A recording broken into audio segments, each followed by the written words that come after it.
présente du fin fond de Limoilou, le Geek contre-attaque avec Éric Lajoie, Simon Boucher et à la mise en onde, le légendaire Mikey G.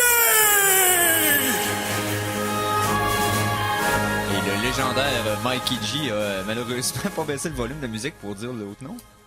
C'était fantastique, c'était légendaire. C'était légendaire, absolument. Donc, samedi, le 19 avril, bienvenue au Geek Contre-Attaque. Cette semaine, comme vous avez pu essayer de l'entendre, ce n'est pas Simon Boucher, mon co-animateur, mais bien Laurent Maheu. Alors, Maître Maheu, bonjour. Oui, bonjour, Mikey et Ericky. Et c'est Mikey, ben là, il se passe de présentation, évidemment. Oui, je me passe de bien des choses ces temps-ci. Donc, puis moi c'est ça, moi mon nom est Éric Lajoie, mais ça a toujours été le cas et ça va l'être demain. Donc, passons aux nouvelles pertinentes. On va parler un peu d'actualité, ce qui s'est passé dans le monde des geeks cette semaine. Ben oui. Ben oui. C'est maintenant l'heure de vous informer. Voici les Geektualités avec Laurent Maheu, je l'ai eu ce coup-là! Et félicitations, Mikey. Donc, Laurent, qu'est-ce que tu as retenu pour nous cette semaine dans les Geektualités? Alors, côté Geektualité, je suis allé chercher un peu quelque chose d'obscur, un peu moins nouvelle qu'on trouverait sur IGN, des choses comme ça. Okay. Et cette semaine, il y a beaucoup de choses qui ont été faites. Je vais commencer par la technologie, on appelle ça Disruptive Technology en anglais. Okay. Ce sont les avancées technologiques qui viennent changer un peu la façon qu'on fonctionne. Une technologie qui n'a pas changé depuis les années 1900, ce sont les microscopes. Okay. Vous voulez avoir un microscope, vous allez payer plusieurs centaines de dollars, vous allez avoir la grosse machine avec, c'est tellement classique que on reconnaît l'image n'importe où. Récemment, un ingénieur en biologie d'entre tous de Stanford ont développé un microscope en papier qu'il appelle le Foldscopes. C'est un microscope que tu peux imprimer sur des feuilles A4, donc les feuilles normales, 8,5 par 11. Okay. Si tu t'en sers avec 4 couleurs, tu peux monter. Il n'y a pas d'instruction, c'est vraiment juste visuel, tu découpes selon les couleurs, tout ça. Les seuls matériaux qui ne nécessitent pas le papier, c'est les lentilles, bien sûr. La lentille qui est grosse comme une graine de je pense qu'il disait de riz ou quelque chose dans cet effet, okay. Une batterie de montre, une lumière LED, donc, et non pas une lumière qui est pas belle, mais LED. Et un petit tape de bronze pour servir de filage, pour coller les morceaux ensemble. Okay. Pour $1 de matériaux, on peut avoir un microscope qui est capable d'augmenter de 2100%. Donc, c'est assez pour diagnostiquer des maladies, des maladies qu'il y a dans les pays sous-développés, en fait. Là. C'est du 21. Hey, et pour 60 cents, admettons que vous êtes cheap, vous vous dites, à une pièce, là, je vais pas me payer un microscope de même, il y a possibilité d'avoir un microscope qui augmente de 400 fois. Donc, et ça, je l'ai vu, c'est pas très gros, je vous dirais, peut-être un portefeuille ouvert, très mince, ça pèse 10 grammes, c'est portable, et comme Mikey disait, dans les pays pauvres qui ont pas les moyens d'avoir du matériel à la fois coûteux et lourd, il y aurait possibilité d'avoir ça, de le distribuer, afin que n'importe qui, n'importe où, puisse avoir un microscope littéralement dans ses poches. Donc, c'est une belle avancée, ça. Et ça, c'est une avancée un peu niaiseuse parce que le gars, il a rien inventé de nouveau. Non, il a juste pris quelque chose qui était inconvénient et qui va le permettre de le rendre un peu pour tout le monde. Ouais, ben j'avais vu un truc similaire dans une conférence TED, là, c'était pour des lunettes, pour ceux qui ont des problèmes de vision en Afrique, pour en développer à moins de $2, puis c'était juste de l'eau entre deux verres qui pouvait ajuster avec un instrument, avec un tournevis, la pression des deux verres sur l'eau. Puis ça modifiait la force des yeux, puis ça coûtait genre même pas $1 ou $2 la paire. Là. Puis c'est genre de petites avancées comme ça, des technologies qu'on connaît, qui sont réduites à leur plus simple appareil pour permettre à plus de monde d'en profiter. Je trouve que c'est une bonne nouvelle. Et tu parles de lunettes, je vais m'en servir comme transition, c'est pas arrangé avec le gars des vues. Okay. Le 15 avril, Google a fait quelque chose de très particulier. Oui. Il a mis en vente les Google Glass pendant 24 heures pour quiconque. Hein? Auparavant, il n'y avait que les développeurs qui avaient le droit de commander des Google Glass des glaces de Google, évidemment. Mais le 15 avril, ils ont fait la vente de ces lunettes à 1500 $ la paire. Pendant une journée, c'est ça? Pendant une journée. Okay. En dedans de quelques heures, le modèle blanc, qu'ils appellent coton, et c'est devenu sold out. Malheureusement, Google, pour un instrument de recherche, n'a pas publié le nombre qu'il a vendu. Malheureusement pour nous ici au Québec, ce ne sont qu'aux États-Unis dont les ventes se sont faites. Okay. Mais si vous avez quelques milliers de dollars qui traînent, vous voulez en avoir... Il y en a sûrement sur eBay. Il y en a plusieurs qui se vendent sur eBay. Évidemment qu'ils ne se vendent pas à 1500 $, mais un peu plus. Donc c'est évidemment les lunettes là qui se mettent avec le petit projecteur qui permettent d'enregistrer. Ça, les gens ont peur, les gens adorent. Il y a comme les deux champs parce que quand tu le portes, c'est le fun. Quand tu vois quelqu'un le porter, t'es comme là genre, il est en train de me filmer lui? Ouais, ça, puis ça va faire un peu le même effet que les gens avec l'oreillette Bluetooth là. On avait l'impression que puis à un moment donné, on vient qu'on s'habitue, mais en même temps, pour l'instant, de payer aussi cher pour les paires présentement, alors qu'il doit pas avoir encore beaucoup d'applications qui permettent de le rendre efficace. Tu sais, je sais pas si ça vaut la peine maintenant, peut-être. Mais ça, il y a une courbe dont le nom m'échappe. Il y a les early adopters, les gens qui vont acheter au début. Les premiers ordinateurs qui coûtaient 7000 $ et qui pouvaient juste faire une calculatrice. Il y a des gens qui en ont acheté. Les premières consoles de jeux vidéo dans les années 70, il y a des gens qui les ont achetés. Même si souvent, les consoles, quand ils sortent, il y a quoi, il y a 7-10 jeux qui sortent en même temps que la console, des fois plus, mais c'est rare. Puis le monde quand même se garoche pour acheter le premier jour. Moi, j'attends souvent les 2, 3e génération, puis une bibliothèque de jeux plus attrayante. Là, mais... Une chance qu'il y a des crinqués, entre guillemets. Oui, ben ceux qui achètent chaque version de nouveau iPod, là, qui font la file pour coucher dehors, pis tout, là, c'est spécial. Ça. En même temps, ça pave la voix. Ben oui, tout à fait. Puis en même temps, ça permet aussi d'avoir une idée.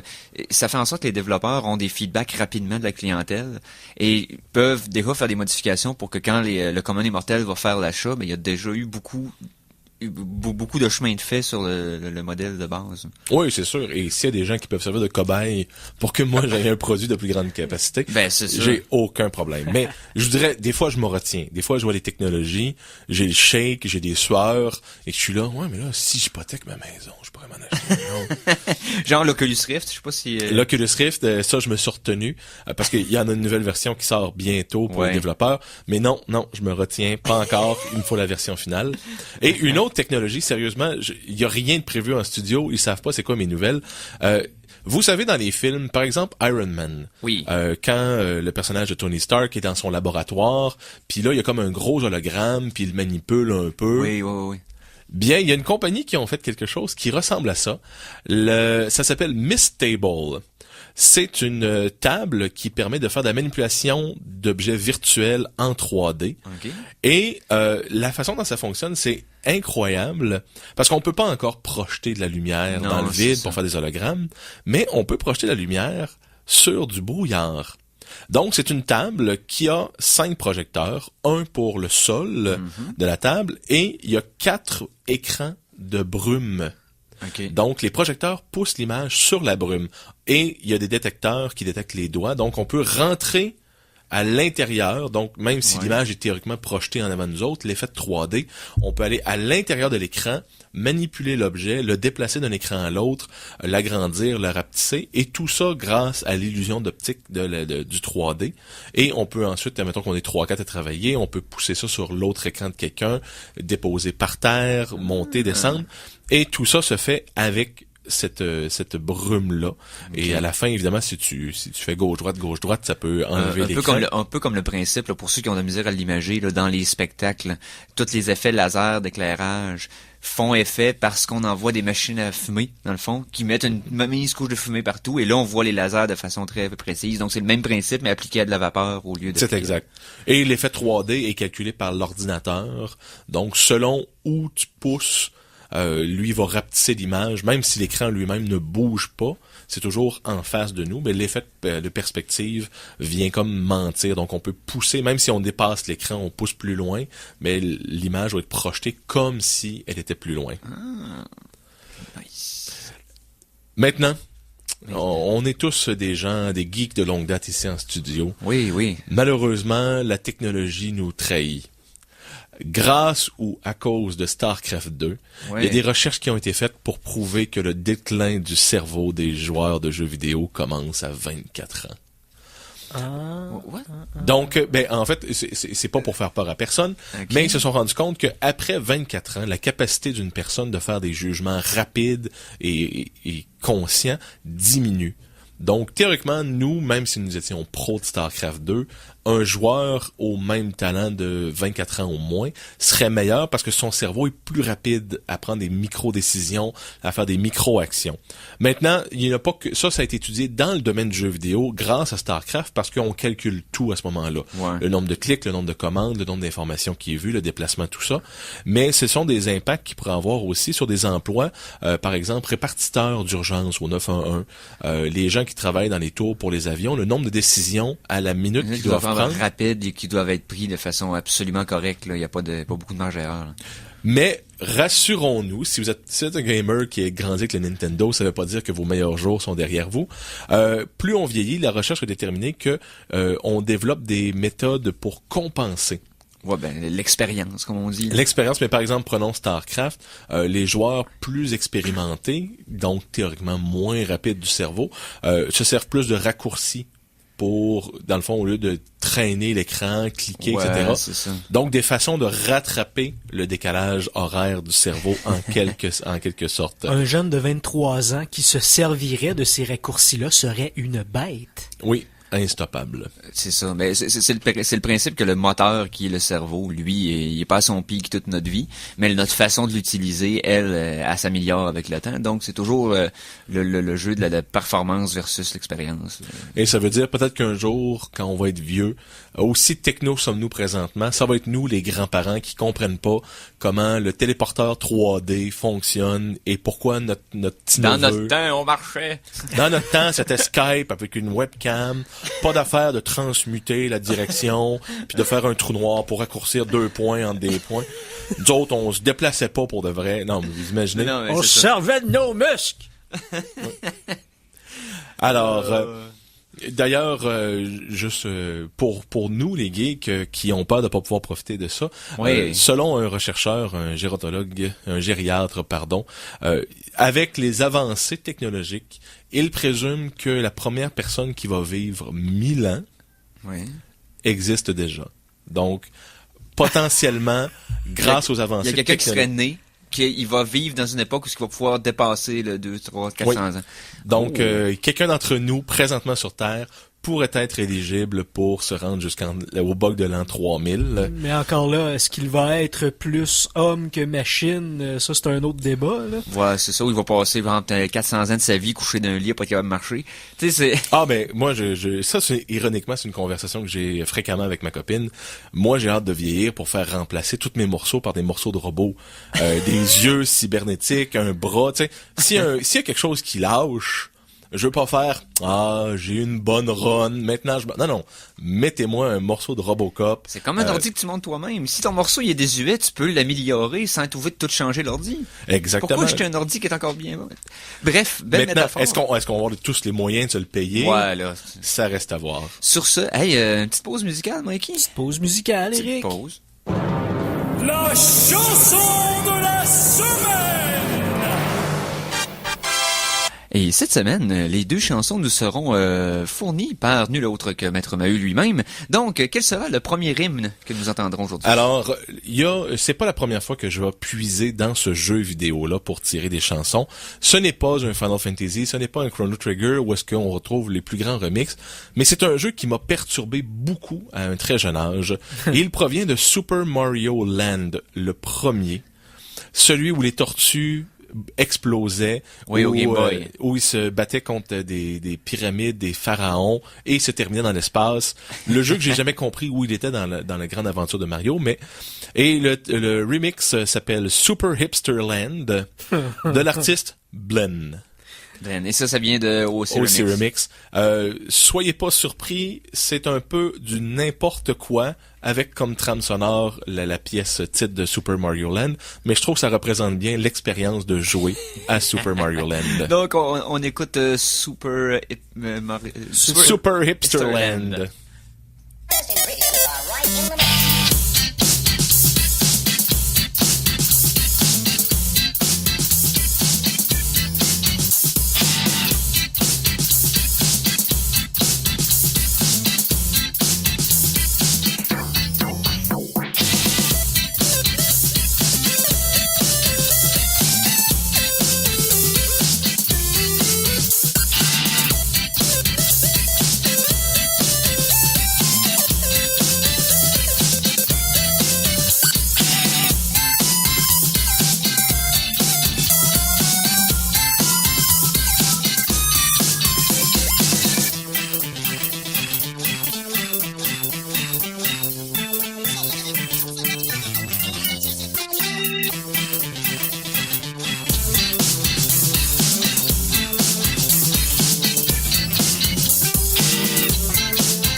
pointing away to the moon. Don't concentrate on the finger or you will miss all that heavenly glory. Et voilà. Alors, on vient d'entendre Super Hipsterland tiré du jeu Game Boy de 1989, je crois, Super Mario Land, par l'artiste Blen, tiré de OC Remix, le site. Yes, et fait vécu sur Super Mario Land, j'ai failli couler le cours le plus facile de mon secondaire parce que je jouais à Super Mario Land pendant le cours. J'ai failli couler FPS, c'est pas des jokes. OK. Parce que j'écoutais juste pas. Puis là, j'arrivais à l'examen, je sais pas de quoi il parlait, je lui ai dit des réponses à la bouche, j'avais tout dit là une demi-heure, puis Ça explique tant de choses. Ouais, je sais. Et il me reste quelques geektualités. Pourquoi pas? On va terminer rapidement. En juillet 2015, ça, c'est une nouvelle dans laquelle je serais tenté d'être contre et d'être pour, vous allez voir. En juillet 2015, tous les téléphones intelligents vont venir avec une kill switch. C'est-à-dire que le fournisseur va pouvoir tuer le téléphone, effacer les données. C'est fait dans le but de protéger les informations. Donc, on le sait maintenant, c'est plus un téléphone, c'est un mode de vie, c'est vos connaissances. C'est un agenda personnel, une liste de contacts. Il y a tellement d'informations cruciales à quelqu'un. J'imagine juste pour un emploi, exemple. Pour mon emploi, j'ai besoin de mon cellulaire et quasiment une grosse partie de ma job est là-dedans. Là. Vos courriels sont programmés, vos contacts. Ça se peut même que vous en serviez pour aller sur les banques ou utiliser... Oui. Donc, à partir de juillet 2015, il va y avoir installé dans chacun de ces téléphones-là un kill switch. Donc, vous faites voler et ça va pouvoir être effacé vos données. Maintenant, jusqu'à récemment, les fournisseurs de cellulaires ne voulaient pas avoir ça. C'est pas la première année qu'ils en parlent. Eux, leur crainte était que des hackers soient capables d'accéder ce switch-là et de tuer les téléphones à distance. Comme bon leur semble, puis ça serait pas une bonne... Oui. Bon, moi, de ce que je connais de la communauté hacker, c'est sûr qu'ils risquent, à mon avis, d'y en avoir, mais règle générale, les hackers veulent les données, ils veulent pas juste effacer pour le plaisir. Non, c'est pas des vandales. Il y a tout le temps un but en arrière de ça. Là. C'est pas juste faire du trouble pour faire du trouble. Quoi qu'il y en a aussi. Il y en a aussi. Mais pour le commun des mortels, si vous n'êtes pas quelqu'un dans la vie publique ou quelque chose, ça se peut que les gens vous ignorent. Votre plus grande sécurité, c'est d'être insignifiant. Ouais. Et si personne veut avoir vos informations, ben c'est une bonne façon de pas être protégé. Parfait. Donc, conservez de l'information inutile. Soyez inutile, soyez insignifiant et sécuritaire. Je me sens maintenant en sécurité. Oh. Mais non, Mikey, mais non. Ah, mais non. Tantôt, je parlais de Google Glass. Oui. Cette semaine, il y a eu un article sur quelque chose qu'on connaît si peu. On sait tous que ça existe. Okay. Mais il y a les laboratoires Google qui s'appellent Google X. C'est un département de Google où est-ce que leur job, c'est de faire des choses que personne font. Okay. Ce sont eux qui ont créé les concepts pour les voitures Google qui se conduisent d'elles-mêmes, pour les Google Glass, oui. Ça vient de eux, pour des ballons météorologiques pour l'Internet, dans les régions où est-ce qu'ils n'ont pas accès à Internet, où est-ce qu'ils n'ont pas l'infrastructure pour avoir des antennes, de mettre ces ballons-là qui flottent pour donner accès à Internet. Et ça, je l'avais déjà lu il y a longtemps, des lentilles cornéennes glucomètres pour les diabétiques, qui permet par l'eau de nos larmes de savoir le taux de sucre de la personne, donc les diabétiques qui pourraient s'en servir pour avoir un feedback instantané. Donc, il y a quelqu'un qui réussit à aller en arrière et discuter avec les gens qui sont là-bas. Pour que ça soit un projet X de Google, il faut que ça touche des millions ou des milliards de personnes. Okay. Ils régleront pas le problème de les gens qui se cognent le pied sur le truc du lit. Ils veulent vraiment régler quelque chose qui est global. Il faut que la solution ait une saveur science-fiction. Okay. Quelque chose de... tu sais, c'est un peu far-fetched, comme on dirait. Il faut que la technologie existe. OK. De pas se baser sur des spéculations de ce qu'ils vont avoir dans 10 ans, mais de ce qu'on a maintenant pour pouvoir l'accomplir. Il y a 3 projets qu'ils ont parlé. Le premier, c'est comme un fétiche geek depuis... Est-ce qu'il y a l'ascenseur dans les trous? Il y a le Space Elevator, l'ascenseur spatial, qui, théoriquement, l'idée, c'est d'avoir un satellite en orbite et d'avoir un ascenseur entre la Terre et là. Le but, ça permettrait de faire l'exploration spatiale pour quelques cents sur le dollar, parce qu'au lieu d'avoir un gros vaisseau dont le 3/4 explose et brûle pour pousser les gens en atmosphère, ça serait juste de prendre l'ascenseur vers le haut. Donc, on pourrait, un peu comme dans Star Trek, là, ils construisent toujours leur vaisseau dans l'espace pour pas qu'il y ait besoin de décoller. Malheureusement, c'est sur pause parce que la technologie qu'ils ont besoin, c'est-à-dire des fils du carbone, ils sont pas encore capables d'en faire des assez longs qui gardent. Mais lorsque la technologie va augmenter pour qu'ils puissent en faire, on devrait pouvoir en développer.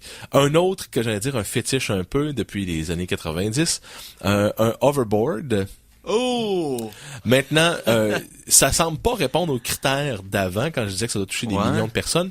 En fait, c'est la façon qu'ils ont approché. On dit ça serait cool qu'on ait un skateboard qui flotte, mais les applications seraient de déplacer du matériel n'importe où. Exemple pour des palettes, pour toute l'entreprise du transport, de pouvoir déposer des grosses quantités de stock, des pousser avec une personne seulement, pas avoir besoin de lift, pas avoir besoin de... Ça serait majeur comme... Alors présentement, particulièrement au Japon, je pense qu'ils ont des métros qui flottent. Des maglevs. Oui, des maglevs. Donc, et grâce au développé en graphène, il y aurait des possibilités. Donc, ils travaillent là-dessus tranquillement. Et évidemment, s'ils peuvent faire déplacer une grosse palette de marchandises, ils vont faire un petit skateboard pour nous autres. Et aussi, ça, je l'ai déjà parlé dans une chronique avant quand j'étais avec Mikey, la téléportation. Google se penche là-dessus. Malheureusement, la technologie ne permet pas en rien de téléporter de la matière, évidemment, mais ça permet de téléporter de l'information. Et comme j'en parlais, grâce à la signature quantique de la téléportation de l'information, il y a que le récipiendaire et l'envoyeur qui seraient capables de recevoir l'information. Donc, impossible à pirater, impossible à décrypter parce qu'il y a juste les deux personnes impliquées dans le transfert qui sont capables d'avoir accès à cette information-là. Donc, quand c'est ça, je lisais l'article, des hoverboards, space elevator, puis téléportation, je sais, des petits projets fort simples. Je continue, il m'en reste deux. Une vraiment très intéressante. Savez-vous qu'il y a une planète qui est enceinte? What? C'est la meilleure façon que je l'ai de le décrire. Saturne va bientôt avoir une bébé-lune. Ils ont remarqué que dans les anneaux de Saturne, il y avait un amas qui était en train de se former et commençait à avoir une masse gravitationnelle d'une lune. Donc, tous les débris, à un moment donné, il y en a quelques-unes qui ont pogné ensemble. Et tranquillement, il y a une lune qui va sortir d'un anneau de Saturne pour devenir en orbite lui-même. Donc, Saturne est enceinte, une petite lune. Donc, ça sera pas un paquet de petits morceaux, là. Ça va être vraiment Ça va être un morceau. C'est ça, ils ont détecté des forces gravitationnelles, la lumière est 20% réfléchie de plus, etc. Donc, depuis quelque temps, on voit des images, là, il y a comme un petit moton, là, comme un abcès sur un des anneaux. Hey, avec Jupiter qui avait il y avait des nouvelles tout le temps depuis quelques mois sur les lunes de Jupiter, Europa entre autres. On dirait que Saturne fait comme je vais te montrer c'est qui la planète la plus awesome du système solaire. On dirait que Saturne puis Jupiter se relancent depuis quelques décennies comme ça. Ouais, quoique Jupiter a un peu d'avance. Ouais, un petit peu. Et une nouvelle que je fais pour Simon Boucher qui n'est pas avec nous aujourd'hui. Ils ont découvert au Brésil 4 sortes d'insectes qui sont reliés ensemble où pour la première fois du royaume vivant, les femelles possèdent un pénis pour la reproduction. Maintenant, femelle est définie comme l'espèce dans la race qui possède les œufs. Ouais, c'est ça. L'homme qui est défini comme qui possède le sperme. Évidemment, nous autres, c'est pas toutes les espèces qui ont un sperme tel que l'homme, mais c'est défini, un sperme, c'est plus petit qu'un œuf. Maintenant, ces races-là, les femelles ont un pénis qui s'en vont pieuter, à défaut d'une meilleure expression, l'homme, pour aller chercher leur sperme, pour féconder leurs œufs. Donc, les mâles... Ils vont chercher eux autres, même. Ah oui, c'est ça, c'est vraiment... C'est un appendice qui vient pénétrer, prendre le sperme chez le mâle de l'espèce et l'extraire pour féconder les œufs, pardon. Et c'est la première fois qu'on trouve quelque chose comme ça dans l'espèce animale, végétale et peut-être pas végétale mais insectiale. Donc c'est une grosse anomalie. C'est sûr que chez nous les humains on dit t'es un mâle parce que t'as un pénis, c'est une femelle parce que t'as un vagin, mais fondamentalement parlant, c'est pas ça qui détermine si on est un mâle ou une femelle dans l'espèce animale. Donc les premiers, et selon ce qu'il disait, une reproduction durerait entre 40 et 70 heures. Et si le mâle se débat, à cause que c'est la femelle qui possède la membrane qui pénètre, ça peut le tuer. Parce que c'est comme, mettons, tu me poignardes, puis que je bouge, le couteau reste, fait que ça va juste me déchirer l'intérieur. Donc, c'est le même principe. Ah, oh! Okay. Donc, c'est pour toi, Simon. J'ai vu ça cette semaine, puis j'ai pensé à toi. Yes, bon ben...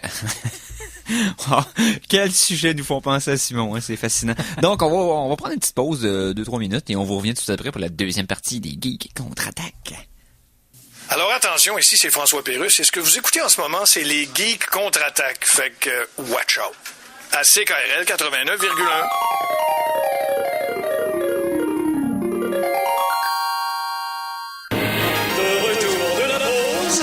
Revoici le Geek contre-attaque! Et nous sommes de retour au Geek contre-attaque et ce qui se passe maintenant, c'est que là, j'aurais une chronique, mais j'ai pas de thème pour ce genre de chronique-là. Mais peut-être un peu. Y aurait-tu quelque chose? Mikey, là, je m'apprête à parler du sujet que je te parlais avant l'émission, là, que j'avais envie de parler. Est-ce que tu aurais une idée de thème pour ça? Vite comme ça, là? Ouais, ben c'est ça, là. Informatique, peut-être? Informatique, ben, on peut. Ça s'y prêterait. Oh, ben jeux vidéo. Non. Non, informatique. Chronique informatique. Ah, ce bon vieux petit son de Windows 95, je pense, ou 98. Je pense que c'est 98. Oui, c'est 98. C'est 98. C'est Brian Eno, là, qui, je pense, qui composait tous les thèmes de... Toutes les cues sonores de Windows pendant les années 90. Ironiquement, sur un Macintosh. Ah ouais? Oui, ils ont fait la sortie que le son de Windows avait été conçu sur un Macintosh à l'époque. Ça, c'est bon. Donc, pourquoi une chronique informatique? C'est que, comme vous le savez, les auditeurs, je partage souvent, pour aucune utilité quelconque, ma vie privée sur les ondes. Et j'avais eu un nouvel ordinateur il y a quelques semaines. Et là, quelques mois en fait. Et maintenant, je suis sur le bord de la transition fatidique entre un joueur de jeux vidéo de console qui s'en va vers un joueur de jeux vidéo PC. Et j'ai jamais été un PC gamer dans ma vie parce que j'avais pas de PC suffisamment puissant pour jouer à des jeux ou j'ai toujours eu accès à des consoles plus facilement qu'à des ordinateurs. Et là, avec les joies de Steam, avec un ordi qui est performant, branché sur une télé qui a un bon 16 au lieu d'avoir juste un petit moniteur, avec des bonnes manettes, des bons contrôleurs, je vous dirais que mon expérience à date est comme... Je viens de tomber dans une usine de bonbons. Là. Je réalise pas encore à quel point... À quel point j'ai des possibilités, j'ai des jeux que j'ai toujours adorés, que là je peux jouer, je peux les modifier, c'est incroyable, j'ai été un avocat, un fervent avocat, défenseur des joueurs de console et des jeux de console pendant des années. Et là, présentement, je sais pas si je suis en train de changer mon fusil d'épaule.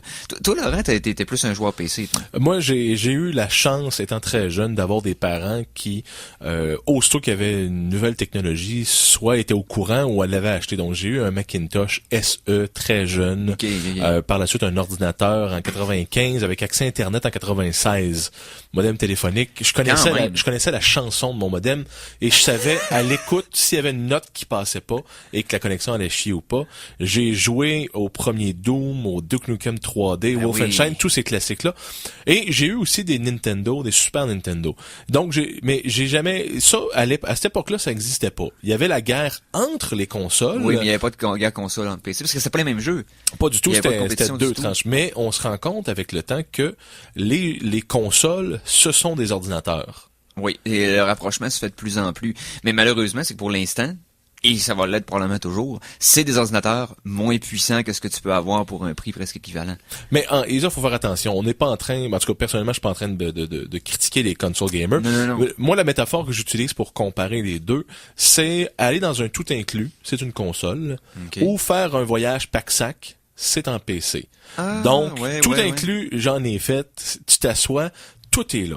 Tu sais que ça va bien fonctionner, tu sais que ça va marcher, il y a un niveau de qualité. T'as pas besoin de te dire, ouf, est-ce que ma RAM est assez rapide? Non. C'est s'ils le vendent sur la console, tu peux jouer, tu t'attends à ça, ça fonctionne. Sur un PC, c'est sûr qu'un ordinateur qui a 10 ans peut encore jouer des jeux maintenant, mais il y a toujours des petits compromis à faire, des qualités, il faut faire ça peut planter, mon Windows est buggé. Ouais, un peu plus pack-sac, tu te promènes, puis là, hop, t'as scrappé ton soulier, faut que tu le remplaces, mais tu sais, donc il y a un peu cette mentalité-là. L'avantage de ça, c'est que les vieux jeux ne meurent jamais sur PC. Tandis Non, que sur c'est console, à moins que vous ayez une Wii ou un 3DS, puis que vous rachetiez sur Virtual Console les vieux jeux, Non, il y a très peu de durée. Puis sans compter que les 2 dernières générations de consoles, excuse-moi de te couper, Non, il n'y a pas de problème. c'est qu'il avait promis de la rétrocompatibilité avec les consoles précédentes, ce qui finalement n'a pas eu lieu pour aucune d'entre elles. Ça avait commencé avec la Wii, qui était supposément la Dolphin ou la Revolution, je me rappelle plus lequel des deux. Et il parlait qu'elle allait être capable de jouer les jeux de Nintendo, qu'elle allait mettre la librairie, PlayStation, qui était supposé jouer les jeux des consoles d'avant, Xbox, etc. Et il s'est avéré que non, c'était pas possible sans que la console coûte trop cher ou que ça surchauffe dans le cas du PS3, par exemple. Il y avait l'émulation hardware au début et il y avait des problèmes avec la dispersion de la chaleur. Donc, ça fait en sorte que, bon, ça donne moins de rejouabilité pour les consoles. Mais moi, l'avantage que je voyais aux consoles avant, c'est que c'est de pouvoir jouer de façon commune avec quelqu'un à côté de toi dans un salon, sur le confort de ton divan, au lieu d'être sur une petite chaise d'ordinateur, sur ton moniteur, les 2 mains sur clavier souris. Mais là, présentement, j'ai le meilleur des 2 mondes parce que j'ai adapté mon ordi pour pouvoir jouer comme une console. C'est-à-dire, j'ai sur ma TV de salon, avec un clavier souris sans fil, mais aussi un contrôleur de PS3 qui me sert de contrôleur pour mon PC. Donc, bref, j'ai le beurre puis l'argent du beurre. Fait que j'ai tous les avantages que j'aimais de la console avec toutes les possibilités de modification puis la bibliothèque de jeux infinie que le PC suggère. Et je vous dirais que je suis comme dans le nerd paradise présentement. Puis là, j'ai de la difficulté en passant. J'avais commencé Mass Effect, j'en avais parlé il y a quelques mois. Et j'ai pas continué encore. Quand je joue au PS3 à Mass Effect, je regarde les graphiques, je fais comme je trouve ça weird, je trouve ça sombre, je trouve ça lent. Juste les frames par seconde, les images par seconde. On est habitué, les joueurs de console, et ça depuis très longtemps, à jouer entre 15 et 30 images par seconde. C'est comme nos yeux sont habitués à ça. Sur PC, depuis des lunes, en fait, depuis la popularité des jeux de first-person shooter, les tirs à la première personne, les joueurs en ligne ont forcé la main à l'industrie du jeu à augmenter puis à maintenir un niveau d'image par seconde supérieur aux consoles parce que ça pouvait faire la différence entre la vie et la mort dans un game de Quake, par exemple, ou Call of Duty. Call of Duty, mais les gros jeux populaires, le Valve, le shooter, Half-Life, Team Fortress, ouais. etc. Ces grosses communautés-là ont fait en sorte que StarCraft aussi, veut pas, fallait que ton jeu puis ton ordi soit capable de rouler à bonne vitesse, parce que si t'avais un retard d'image par seconde sur ton adversaire, ça fait pas, là.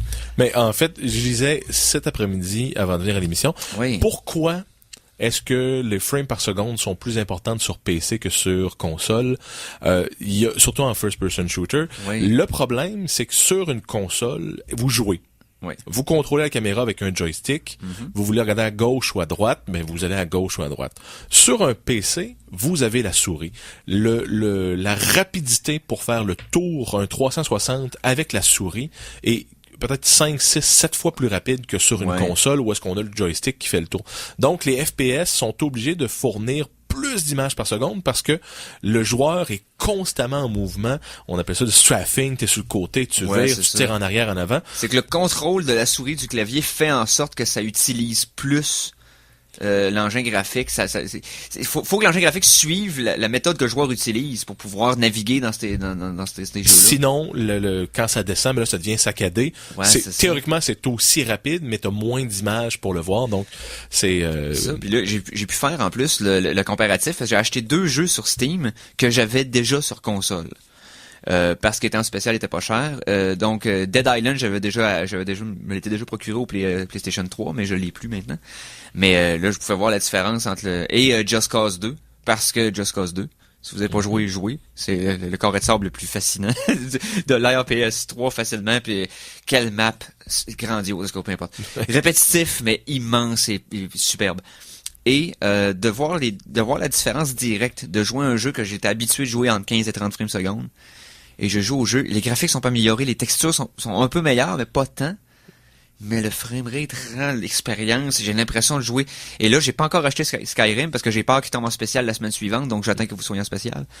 Mais entre autres, c'est quelque chose que j'attendais avec impatience de pouvoir enfin jouer à Skyrim avec des mods et tout ça, parce que naviguant sur Internet, j'ai vu plein d'images des jeux de Bethesda, le Fallout et Skyrim entre autres. Donc, avec les modifications de texture, c'est splendide. Là. Donc, on a la qualité de l'image, la fluidité de l'image qui rend l'expérience meilleure. Qu'en est-il du côté économique? Économique, je vous dirais que ça se repaye assez rapidement parce que par exemple une console neuve va coûter, dépendant des générations, là ça coûtait en 600-700$ quand ça avait sorti les PS3. Là pour la PS4 ils ont baissé ça à 400. On peut dire autour de 300-400$ pour avoir au moins 2 contrôleurs. Tu veux jouer avec 2 personnes et au moins puis là après ça les jeux c'est 60$ pièce quand tu les achètes neufs. Et ça peut descendre à 40$. Donc au début pour avoir une expérience de jeu viable, avoir 2-3 jeux différents, tu peux mettre un 600-700$. À peu près. Okay. Un PC, pour avoir les performances dont je vous parle, de ce jeu présentement, moi j'ai mis un 1100$ sur mon ordi. Mais je l'ai commandé morceau par morceau. Fait que j'ai probablement une valeur supérieure que si je l'avais acheté tout fait. Non, j'ai assurément une meilleure valeur que si je l'avais acheté tout fait dans une boutique. Donc peut-être l'équivalent d'un ordi de 1600$ tout fait dans un bureau en petit de ce monde. Et ce qui arrive, c'est que une fois monté tout ça, les jeux, après, te coûtent beaucoup moins cher. Juste Steam te fait économiser. Mais au minimum, en tête, tu te dépensais plus parce que quand tu vas jouer à 5$, tu te dis, je peux pas l'acheter. Fait que là, tu l'achètes. Tu joues pas, mais tu l'as. Et les jeux reviennent moins cher. Donc, après quelques mois, quelques achats, la variété de jeux que tu peux essayer, tu rattrapes les dépenses très rapidement. Puis une fois que t'es installé pour pouvoir jouer dans un salon quand même avec 2 manettes, je vais vous donner un exemple. Mon frère, la semaine dernière, vient chez moi. D'habitude, on joue à NHL. On est des gros joueurs de jeux de hockey sur jeux vidéo. Mais, je lui ai montré ce que j'avais downloadé pour des peanuts sur Steam, c'est-à-dire Euro Truck Simulator 2, qui semble pas être un jeu super attrayant, c'est juste un jeu dans lequel tu te pars une compagnie de transport, puis tu traînes du stock en van dans à peu près une quarantaine de villes en Europe. Mais tu te promènes partout en Europe, puis t'écoutes de la musique, puis mais on l'a essayé, on a tellement trippé qu'on a joué pendant une 15aine d'heures, pendant toute la fin de semaine. À juste ça, à mettre des playlists drôles, à écouter des vieilles tunes des années 80 en faisant des changements, puis il y en a un qui était copilote avec le clavier, qui partait les wipers, qui checkait le GPS pendant que l'autre chauffait, puis s'organisait pour tenir le chemin de doigt. C'était c'est devenu une expérience comme de console, mais par un jeu de PC qu'on n'aurait jamais pu expérimenter sur une console. Le fait qu'on joue à 2 parce qu'il y en a un qui a le clavier puis l'autre la souris, je sais pas, ça allait amener quelque chose pour moi que je m'attendais pas qu'elle allait être aussi fluide comme transition entre un joueur console vers le joueur PC. Et je vous dirais que c'est sensationnel. Là, j'ai ceux qui sont comme mordus, là, qui sont des défenseurs du jeu de jeux de console et qui veulent rien savoir des PC ou qui ont comme une réticence. Quand vous le pourrez, faites-le. Parce que c'est le meilleur des deux mondes. Maintenant je joue PC, mais j'ai l'expérience console là maintenant, c'est juste les vieux. C'est fou, là. Il y a le nombre de jeux. Steam permet en sorte d'avoir les vieux jeux qui runnent ses ordi récents pour des prix. C'est ridicule. Alors, rejoignez l'église de PCologie d'Éric. Oui, mais ou joignez les deux ensemble comme j'ai fait. Montez votre kit d'ordinateur pour rapprocher ça de l'expérience console et vous allez être heureux. Comme je veux dire, je me plais à dire depuis que je suis équipé comme ça que j'ai plus aucune vraie raison de sortir de chez moi. OK. Je pourrais, en fait, pour être heureux et pas être misérable dans la vie, je pourrais rester des longues périodes, puis triper au bout, puis parler avec mes amis au téléphone, les inviter, prendre une bière game. C'est trop, c'est fou. J'ai pas le temps de tout jouer. Les possibilities are endless, friends. Les possibilités sont infinies. Mais sans les consoles, on n'aurait pas la deuxième toune de la semaine. Oh, transition! La chanson de la semaine 2! Alors, disons ce qu'on veut sur les consoles. Il y a certaines perles qui ressortent. Ben oui. Des fois, on dit le diamant dans la bouse. Ouais, c'est ça. Et là, ça, c'est un diamant de bouse. Ça vient du jeu Conquer Bad Fur Day. Oh, Nintendo 64. Un jeu qui ne s'explique pas à exister. La chanson s'appelle Bowls and Beers de l'artiste Gooey Frog. Gooey Frog sur OC Remix aussi. Donc, on écoute ça et on va revenir tout de suite après.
Olé! Alors, on vient d'entendre Bulls and Bears tiré du jeu très loufoque Conquer Bad Fur Day par l'artiste Gooey Frog du site web OC Remix. Yes. Et pour ceux qui n'ont jamais joué, c'est un jeu dans lequel tu incarnes un écureuil dans un monde vulgaire et irrévérencieux, avec l'humour le plus bas de gamme depuis Boogerman qu'on avait vu dans les années 90. Donc, un incontournable à l'époque, c'était awesome.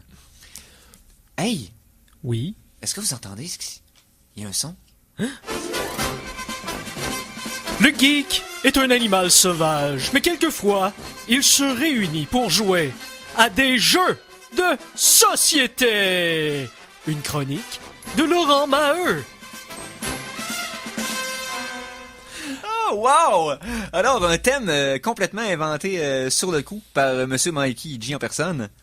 Oui, alors récemment, je jasais avec notre pyrologue Philippe Jacques, Oui. et il me disait, Laurent, t'as plein de jeux de société, pourquoi tu fais pas une chronique là-dessus? Ben oui, une nouvelle chronique. Et ça, ce qui était étrange, parce que dans le monde des geeks de jeux de société, moi, je suis un noob. J'en ai juste une trentaine. Les vieux de la vieille peuvent en avoir 2, 3, 400. Fait que c'est pour ça que je me sentais pas apte, mais je me suis rendu compte qu'avoir 30 jeux de société, c'est pas quelque chose qui est commun. Ouais. Donc, je voulais commencer une fois de temps en temps à vous parler un peu de ce monde de jeux qui ne sont pas vidéo, mais de table. Alors, en introduction très rapidement, depuis à peu près 10-15 ans, les jeux de société ont fait une remontée incroyable. Oui, belle ressurgence. Alors, auparavant, il y en avait un peu. Le monde dit jouer au Monopoly, à Risk et Scrabble. C'était comme un peu ça. Mais tout le marché du vrai jeu qui était derrière ça, les jeux qui sont un peu plus intéressants ou plus développés que ces trois-là, étaient comme en sous les couvertes. Mon hypothèse, très rapidement, c'est que il y a quelque chose qui a arrêté depuis le milieu des années 90, qui n'existe presque plus. C'est, comme tu disais, Eric, les joueurs de salon. Vous aviez un Nintendo, vous jouiez à Mario 2, les Mario ensemble. Oui. Vous jouiez à Mario Party dans le même salon. Vous jouiez à GoldenEye, les 4, un à côté de l'autre. Oui. Et tranquillement, grâce à l'avenue d'Internet, on jouait au FPS à 32 personnes, chacun chez soi. Donc, les nerds et les geeks se sont retrouvés cachés chez eux, à jouer avec les autres, mais on n'a plus cette même interactivité-là. Et, ironiquement, depuis ce temps-là, les gens disent « Hey, pourquoi on se réunit pas pour jouer à un jeu? » Donc, il y a eu les LAN parties, mais là, déplacer des tours, tout ça, et tranquillement, les jeux de société sont remontés. Comme première leçon, je vais vous parler un peu, on est vraiment des gens fantastiques. On se fait des guerres dans tout. On a Star Trek contre Star Wars. Oui. On a geek contre nerd. Oui. Et il y a personne qui peut définir réellement, quoi que Dr. Trudeau l'avait fait, mais il y a comme pas de consensus. Et même dans les jeux de société, il y a une guerre qui est inavouée. Ce sont les jeux Ameritrash contre les jeux Eurogame. Donc, c'est parce qu'il faut absolument se faire une division. Qu'est-ce qu'un jeu Ameritrash? En dépit du nom, ça veut pas dire que c'est un mauvais jeu. Okay. Ça veut juste dire que c'est un jeu qui correspond à quelques symptômes particuliers. Les jeux Ameritrash ont une thématique très forte. On va incarner des personnages, des héros, on va avoir des habilités qui sont uniques. Il va y avoir beaucoup de conflits entre les joueurs. Ça veut pas dire de la chicane, mais les actions que les joueurs vont faire sur le jeu vont confronter les joueurs comme ensemble. Munchkin, par exemple, Munchkin, le jeu où est-ce que les gens s'attaquent, se volent. Risk, Monopoly. Et ce sont des jeux qui ont beaucoup de chance à l'intérieur. Donc, il y a une part de stratégie, mais à la fin de la journée... c'est des dés. C'est des dés, c'est des cartes pigées au hasard. Tu l'as ou tu l'as pas. À l'inverse, les Eurogames devrait-on dire, les conflits entre joueurs sont indirects. Okay. C'est-à-dire, par exemple, que moi, je vais placer un pion et ça va t'empêcher, toi, de le placer, mais je le place pas contre toi. Ma stratégie va peut-être bloquer la tienne, etc. Donc, je vais acheter quelque chose, donc toi, tu pourras plus l'acheter, mais le conflit est indirect. Il n'y a pas d'élimination de joueurs. Personne meurt. Personne s'en va de la game. Moi, ça m'est déjà arrivé. On jouait à Risk une grosse partie de 6 heures. Il y a un d'entre nous qui est mort dans la première demi-heure. Effacé de la carte. Eh bien, ces 5 prochaines heures ont été plates en s'il vous plaît. Mais chez les Eurogames, ça n'existe pas. Okay. Il y a très peu de chances d'impliquer là-dedans. C'est beaucoup plus la stratégie, de la réflexion. Et la chance, dans le fond, c'est selon ce que les autres font. Okay. Donc, oui, tu sais pas qu'est-ce qui va se passer, mais si tu joues de telle manière, ça me permet de jouer de telle manière, contrairement à piger une carte qui me fait faire ça ou tirer un dé. Et, règle générale, ces jeux-là, c'est pas la thématique qui est le plus important, ce sont les mécaniques. Okay. Donc, la façon de jouer est plus importante que pourquoi tu joues. L'emballage, puis Et règle générale, tu pourrais prendre le jeu, dire ça se passe dans l'espace ou ça se passe en romantique, et ça se jouerait pareil en changeant 2-3 termes. De ces jeux-là, je vais vous donner quelques exemples qui viennent de ma bibliothèque. Okay. Du Ameritrash. Encore là, ça veut pas dire que c'est mauvais, c'est juste un autre type. C'est pas péjoratif, c'est seulement pour définir. Un jeu qui s'appelle Arkham Horror. C'est un jeu de table dans lequel on joue des investigateurs dans les années 1920, alors qu'un démon ancien du monde Cthulhuesque. Ok, c'est Lovecraftien, là, dans le fond. C'est Lovecraftien. Okay. Donc, ils doivent se parcourir à l'intérieur d'un musée pour tenter d'empêcher le retour d'un ancien qui va détruire le monde. Il y a un autre jeu qui s'appelle Last Night on Earth, où est-ce qu'on a de 1 à 4 joueurs qui jouent des survivants et 1 à 2 joueurs qui jouent des zombies. Et les survivants ont un scénario à réaliser. Soit qu'il faut qu'ils retrouvent les clés pour se sauver en voiture, soit qu'il faut qu'ils détruisent des nids, etc. Et Cosmic Encounter, c'est comme un méga Star Trek où est-ce que des races et ils doivent envahir des planètes négociées. Du côté de Eurogames, il y en a j'ai pris les noms que vous allez reconnaître peut-être plus.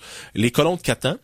Oui, il y a une grande île et vous construisez, vous avez des ressources où vous échangez avec les joueurs. Il y a un jeu de style carte qui s'appelle Carcassonne où est-ce qu'on pige des tuiles et on essaie de construire des territoires et de réclamer certains points. Et il y a un autre jeu que moi j'affectionne personnellement, c'est Power Grid où est-ce qu'on tente d'avoir un empire d'électricité, d'avoir des power plants les plus fortes pour alimenter le plus de maisons possible et de gagner. Donc, ce type de jeu-là, c'est vraiment deux saveurs complètement différentes. Par exemple, Arkham Horror, ou sa nouvelle version qui s'appelle Eldritch Horror, c'est vraiment quelque chose de thématique, là, où est-ce que tu te bats contre le retour dans l'ancien. J'ai joué hier, et on a perdu grandieusement parce que on n'a pas pu fermer les portails vers un autre monde, etc. Tandis que Power Grid, c'est autre chose, est-ce qu'on se construit, puis on se regarde tout d'un coin de l'œil pour dire, ouf, tu vas-tu acheter la prochaine Power Plant? Parce que moi, je n'ai besoin, parce que je vais acheter 3 charbons pour la nourrir, mais ce charbon va coûter plus cher. Et là, on est chacun à notre bord avec nos petits calculs mentaux, puis on se regarde. Fait que c'est comme deux types de jeux. Les prochaines chroniques, je vais vous parler de jeux qui proviennent de ces deux catégories-là, sans distinction. Mais vous allez voir, là, c'est à la base, c'est un peu ça. Il y a des gens qui disent, la thématique, c'est poche. Il y en a qui disent, Eurogame, c'est poche parce qu'il n'y a pas de thématique, etc. Moi, de mon côté, je mange dans le buffet des deux bars. Ouais, puis en même temps, on pourrait aussi parler de la belle montée du marché québécois dans le domaine des jeux de société aussi. Il y en a beaucoup des bons qui ont sorti, la compagnie Gladius, entre autres, il y a eu beaucoup de succès avec certains jeux. Donc, oui. On pourra toucher à ça éventuellement. Ce sera pour une prochaine fois, par contre, parce que Tout Feu, Tout Flamme suivra à l'instant. Oh, et quand tu nous parles de l'émission qui suit, ça veut dire que la nôtre se termine. Oui. Alors, ça a passé comme du beurre dans le poêle.